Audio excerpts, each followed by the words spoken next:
Соңғы 10 жылдықта, достар, Қазақстанның автонарығын толыққанды кәріс автомобильдері жаулап алды десем, қателеспеген болам, достар.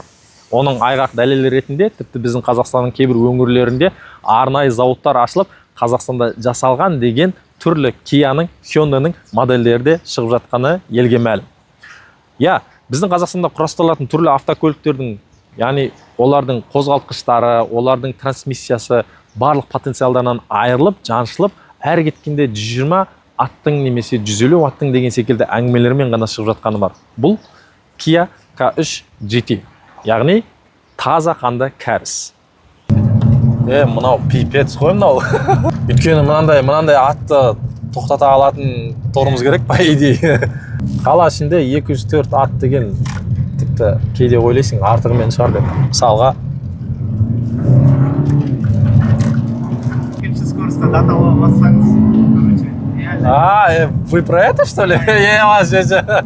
Автокөлік біздің қазақстандық нарыққа ресми түрде алып келінбейді. Яғни бұны біздің азаматтар кәріс елінен тікелей тапсырыспен алып келіп, осында жүргізу құқығын сатып алатын болады. Яғни, достар, көліктің сыртқы дизайнына қарайтын болсақ, мұнда толыққанды диодты оптикалармен жабдықталған агрессивті решетка, және бұл решетканың алдында қызыл осындай таңбалар орналасқан. Мұнда әрине өзінің GT таңбасы. Диодтық оптикадан астыңғы бөлігінде мұнда бамперге интеграция жасалған біздің тұман жарықшамдар орналасқан. Әрине мұнда дистроник бар. Өзінің қазіргі таңдағы бұл комплектация бізде Signature деп аталады.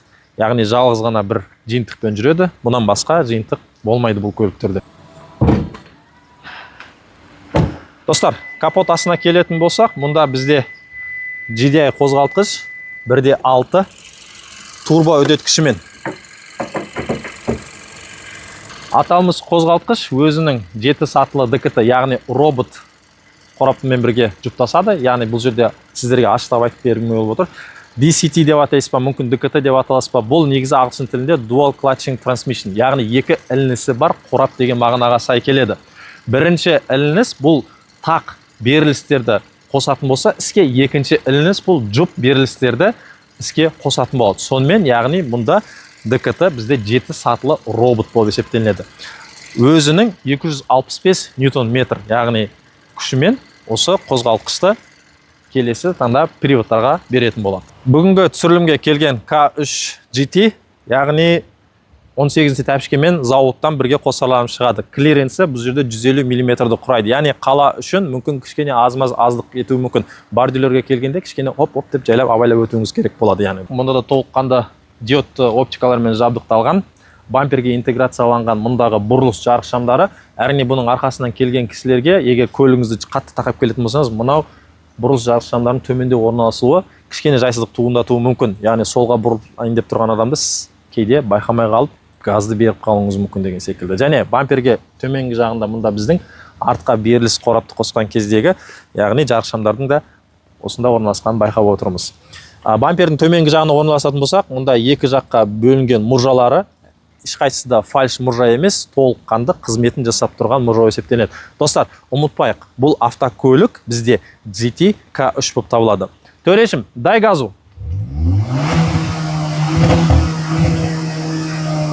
Осылай.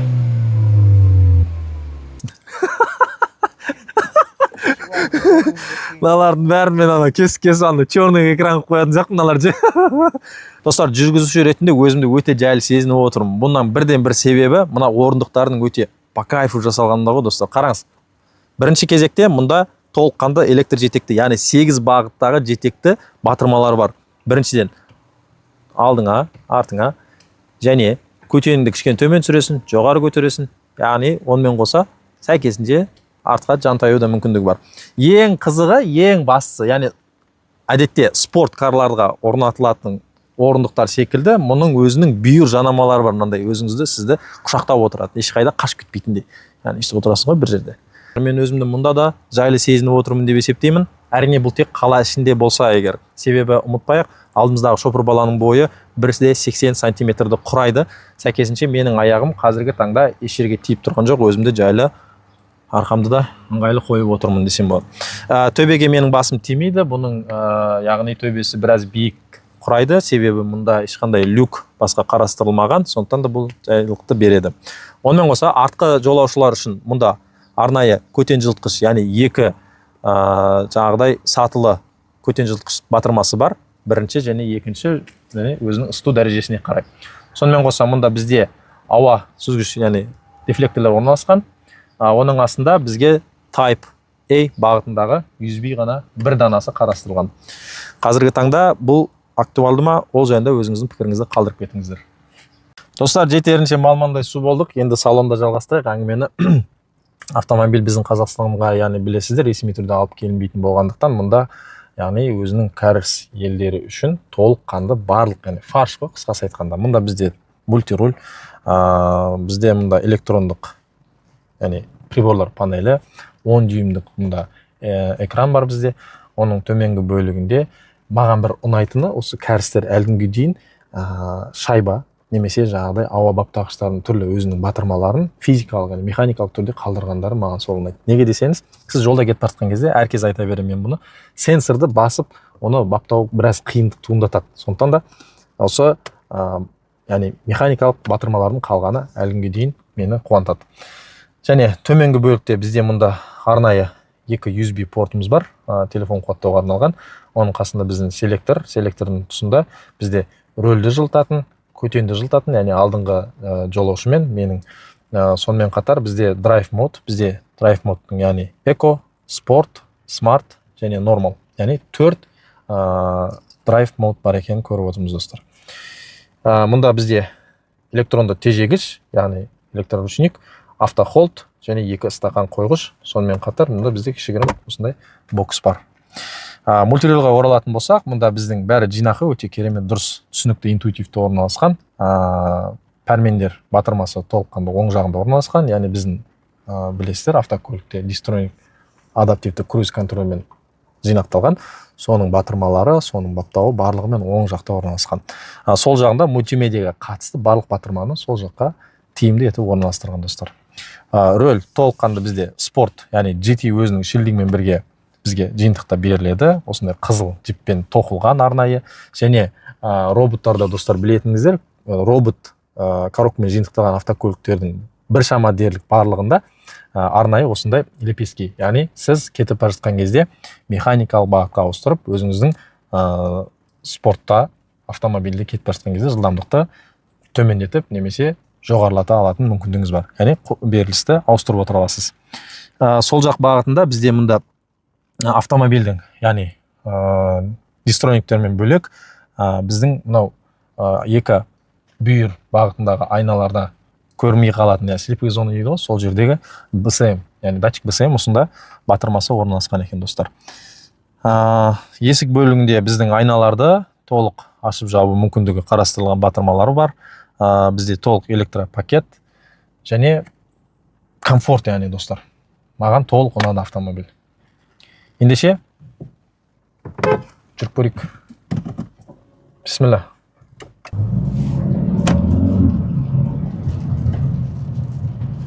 Достар, мұнда робот болғаннан кейін, бұл қазіргі таңда негізі робот инженерлердің шешімі бойынша бұрынғы механикалық қораптың аналогы десек болады. Яғни берілістердің барлығын сіз сезіп отырасыз. Дауыспен сезесіз, мүмкін жаңағыдай автокөліктің ырғақ алуымен деген секілді түрлі өзінің жаңағыдай механиканың аз-маз белгілерін сізге есіңізге салып отыратыны бар енді. 18-ші тәпішкелер тұрғаннан кейін барлық кедір будың бәрін сезесіз, енді ондай бар. Айтқандай, достар,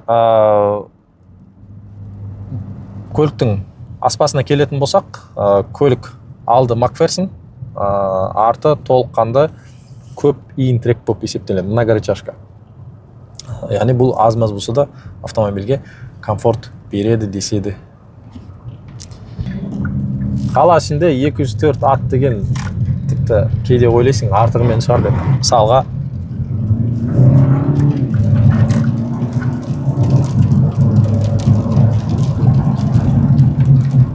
достар, бұлай ешқашан ойнамаңыздар, әрине. Сәйкесінше дауысымды естіп отырған соң боларсыздар.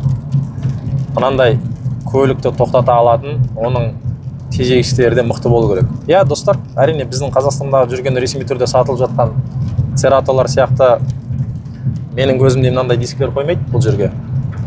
Алдыңғы тежегіш дискілері айтарлықтай үлкен. Және ол желдететін қызметі бар. Жай фальш желдететін қызметтер емес, ол осындай арнайы сол дискілерге жасалған желдеткіш мүмкіндіктері бар. Сонымен қатар біздің қазіргі таңда қала ішінде, тіпті трассаларда қазір білесіздер, жолдар жақсарып қалды. Барлық жолақтар анық көрінеді десем болады. Автокөлік сол жолақтардың барлығын толыққанды сезеді, көреді. Алдынан келіп жатқан қауіпті және артынан болып жатқан қауіптің барлығын дерлік алдын ала, яғни жүргізушіге хабар беріп отырады. Автотежегіш, мысалға, оның қатарына жататын болсақ, жолақты өзі ұстап тұру, трассада кетіп бара жатқан кезде аз-маз жылдамдықтарда сол жолақпен бірге автокөлікті сол бағытқа немесе оң бағытқа алып жүре алатын қызметтер, яғни толыққанды сол дистрибьютор барлығының ішіне енгізілген. 1.6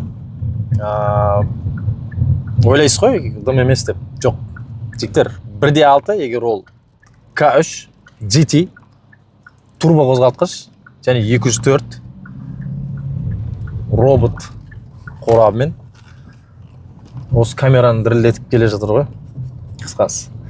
Сондықтан көліктен маған өзіме бір керемет эмоция қалды, расымен де, достар. Ақшаңыз болса, мүмкіндік болса, әрине анаған-мынаған жылап, ананы қысып тастады, мынаны қысып тастады емес, расымен мүмкіндік болса, барып, бұлақтың көзінен барып, осы секілді көліктерді неге алмасқа? Сөз соңында айтарым, бай болайық, қуатты болайық.